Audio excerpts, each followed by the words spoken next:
I know since you were kind of on the consulting side and now in-house, are there any particular communication strategies that worked in one sense or another? Um, well, uh, I feel generationally our forms of communication have changed, and not that there's one right way or one wrong way, but I think it's really important to understand the preferred communication style of who you're communicating with. So, I have daughters who are 21 and 23, and like, I would never just pick up the cell phone and call them. I know to text them first and be like, can I call you? Because Mhm. that is what's polite culturally for their generation. But I am 51 years old. Like, if I was going to, call my husband who's about to turn 60, like, I would just pick up the phone. We talk real time. That's the world Yeah. that we're from, right? And so just sort of adjusting to the communication styles of who you're dealing with, I think is important. That's showing adaptability and respect for who you're interacting with. I think as engineers, we typically have more projects. We spend Mhm. less time on a project and we have more projects simultaneously. So, as an architect, if you were working to be respectful of your engineers, rather than sending them like PDF attachments of beautiful colored schedules, send them a calendar invite that shows up on their calendar that tells them what they need to know in the thing, right? So it's like starting to understand how best to communicate to your team for success. Um, Make it easy. That's a skill I learned at my consulting firm. Like, I would manage the team of engineers, and I would and they would be like, no one told me. And then I would be like, well, let's see, let's look on your calendar. Oh geez, look, here it is right here. You got an invite, and in this invite it told you exactly what to do. Over communicate. Give Mhm. someone no reason to explain why they didn't know what they needed to do. And if the what you're doing isn't working, then adjust, Yeah. right? Like, don't be afraid to adjust. Like, don't hunker down and be like, I sent you a PDF 7 weeks ago, and in page 72 it said this. Like, obviously, if they didn't hear it, you need to adjust how you're sending your message. Yeah. I always just ask half the time. It's, hey, how do you prefer Hmm. information? Are you in construction right now and you're getting Procore emails all day long that you're not going to see an email or it can get Right. buried? Then, okay, is Teams better? Should I Yep. pick up the phone and call you? Can I just call you and leave you a message? Is that fine? And just learning people. I think it all Yep. goes back to knowing everybody. And not being afraid to get input, like as a leader, getting input. Like, I'm always getting input. And it was funny, I was reading a whole thing about introverts versus extroverts, and it's like extroverts are always like, how do you feel? It's so annoying to introverts, like, why don't you tell me how I feel all the time, right? And I'm fine. I'm like, that's me. I'm always like, how is everybody feeling, and they're like, why do you keep asking me how I'm feeling, Nancy? So it's just awareness.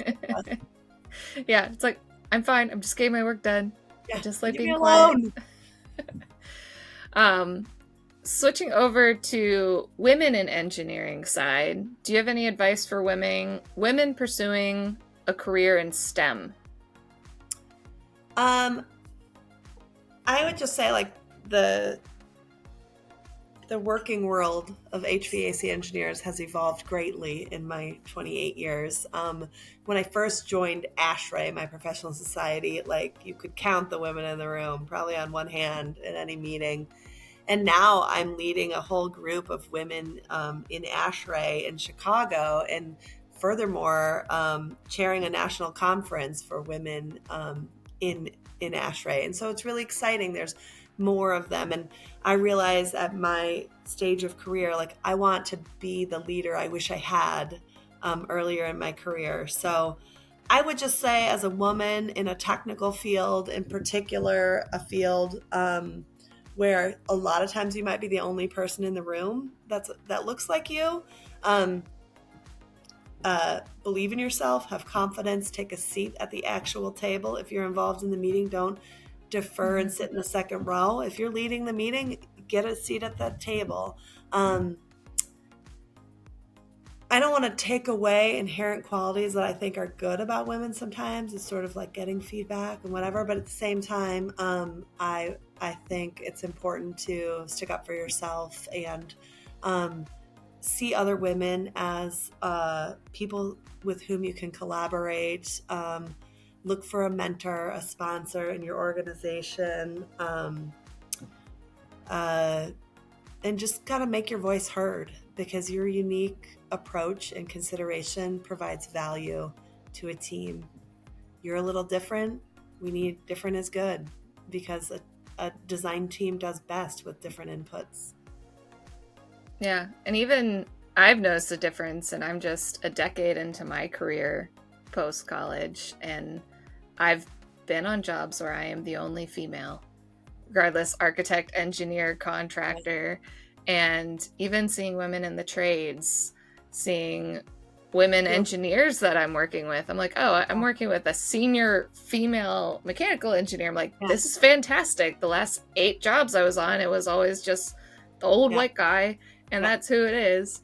So it's refreshing to see that change, even just in the 10 years I've been here, let alone I can't imagine what it's been like for you and other senior professionals I in mean, your it's great, career. but I also feel like some of my biggest advocates in my career have been that old white guy. Mm-hmm. So, like, I think it's like allyship to, Yeah. understanding who really is in your corner. Um, and also, I think recognizing that a lot of times people are trying their best and they're still learning, right? So, not being overly critical on someone who, you know, I don't know, calls you honey or something, like Yeah. looking at their generation, having some tolerance for where they come from, right? Mm-hmm. Or maybe gently correcting them or teasing them. Like, one thing I learned to do is whenever a man would call me some kind of diminutive, like honey or sweetie, I'd call him it right back and smile. I had to find my way to be kind and point things out in a way that they could still hold their head high but also hear me. Yeah. Humor is always a great way Yeah. to Mhm. get it in there. You mentioned ASHRAE. How did you get involved with ASHRAE? What all does that organization do? Okay, so ASHRAE is the American Society of Heating, Refrigerating, and Air Conditioning Engineers. I joined very early in my career, like right when I started my job. And I was involved for about 8 years. And then I had little kids, and my boss at the time was kind of like, oh, who cares about ASHRAE? And like my plate was full, and I sort of stepped away from it. And I regret that. I think professional society is really important for opportunities in your career. When I was coming to Smith Group, my future boss was like, "Oh, are you a member of ASHRAE?" And I was like, "Join No, I ASHRAE." am. Yes, I am. And like I said, because I felt like Smith Group valued and invested in things like organization, involvement in professional society, I got involved. And I found that and it was a pretty young group of leadership in my local chapter, but I think they were excited to have my involvement. And I quickly I started out just kind of chairing the women in ASHRAE and the diversity in ASHRAE committee, and then quickly got involved in local leadership. So now I'm the treasurer. I'll be vice president and then president in the next year and 2 years. But then with that involvement, we had a local chapter meeting where we brought in a distinguished lecturer, a woman who spoke on being human in a technical world. She did a great presentation. I became friends with her. We talked about how we were inspired by the AIA Women's Leadership Summit, and Mm-hmm. we were like, we should do this at ASHRAE. Now, I wasn't involved at the society level, which is like the national level. I was involved at the local level, but she was involved at the society level. And so we pitched it to the society, and they were kind of like, why do you need this? And it was a real, let's just say, not super progressive group of people in talking about diversity. And it was funny because I was trying to figure out my way to have them hear me. And so at one point, I kind of said, you know what? You're right. Maybe ASHRAE isn't ready for this. Well, that was a challenge that they wanted to rise to. And Mm-hmm. oddly enough, it was actually the two men in the meeting who were like, no, I think we do need this. So they kind of were advocates for it. And then we got the society to support it. And so it's happening in September. We're really excited. And as I said, inspired by the AIA, we're doing our own thing with ASHRAE. Yeah. You should peek into the AIA Leadership Summit because it's going to be in Chicago this year. So it's right in your I know. backyard. And actually, it's like right around the time of this one. So I'll have to double Just go check back the to time. back and take notes. Yeah.